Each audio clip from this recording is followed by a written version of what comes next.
Un député européen peut, au travers de son vote, ne serait-ce que pour le budget de l'agriculture, peut déjà commencer par influencer, avoir un intérêt pour l'agriculture française, et par ailleurs, pour tout ce qui est vote de réglementation concernant l'agriculture, s'il représente bien les intérêts de la France, il peut évidemment défendre l'intérêt des agriculteurs français.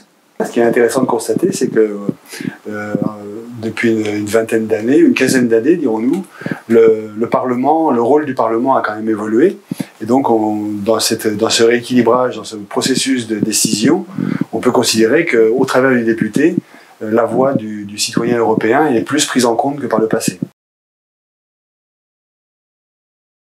Non. La réponse est évidemment non.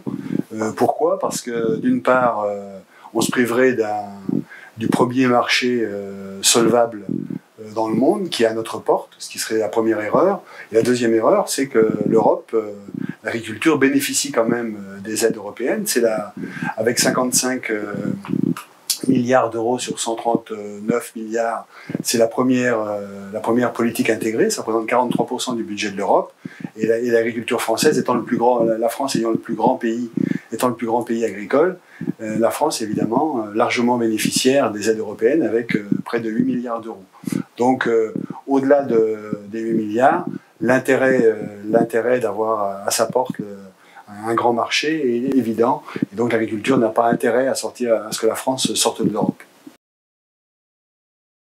Voter pour l'Europe, que les agriculteurs votent pour ceux qui, à leur avis, représentent le mieux leur intérêt, mais en tout cas voter pour l'Europe.